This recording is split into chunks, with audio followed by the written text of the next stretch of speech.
తర్వాత ఎప్పుడో అందరి సమక్షంలో ఆ వధువు వధువుని ఆ జీలకర్ర బెల్లం పెట్టు. సరే అంత సత్యనారాయణ లేదు, అంత అక్కర్లా. ఈ రాక్షసం అసలు నేను అందుకే ఎక్కడ పెళ్లికి సుఖాసుఖాలకు పోవడం మానేశాను. ఎందుకంటే పోయినప్పుడల్లా ఆ దరిద్రం తోడే వచ్చి స్నానాలు చేయడం, స్వపంలో వాడి తిప్పిపోతుంటారు. ఎన్ని చోట్ల పోయిస్తున్నాడు, ఎన్నిసార్లు స్నానాలు చేసి వస్తుంది.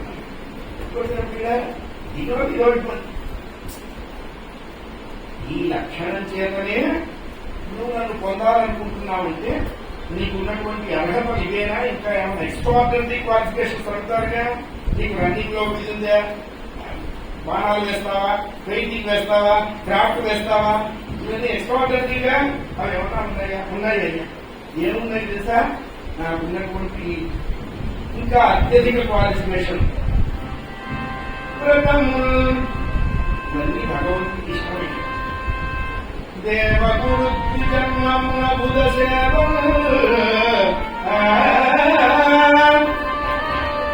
గత జన్మమున ఈశ్వరుని జగత్ కళ్యాణు వాంఛించి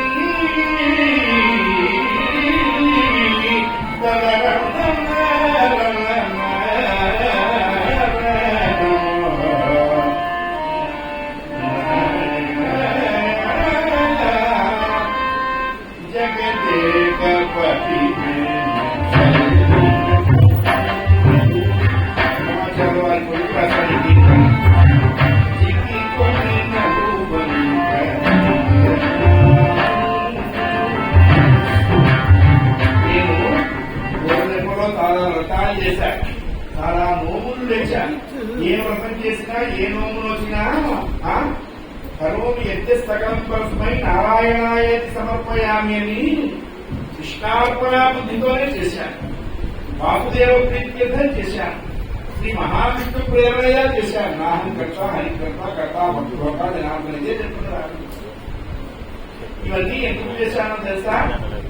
నిన్ను ఉదాహరణ తీసుకోవటానికి. మన సంబంధం ఈ జన్మలోది కాదయ్యా, జన్మాంతరం. నువ్వు రాముడిగా పుట్టినప్పుడు నేను సీతగా పుట్టాను, నువ్వు కృష్ణుడిగా పుట్టావు, నేను రుక్మిడిగా పుట్టాను.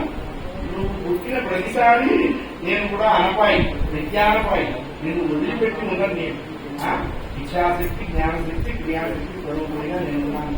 రాముడు వారు అన్నాక రావణాసుని సంహరించడానికి టైం వచ్చింది అన్నాక సీతమ్మ నటించాను. ఏకైనా సీతా నవ్యామని అడిగాక వాళ్ళే ఊరుకొని మరీ మాట మాట్లాడుతూ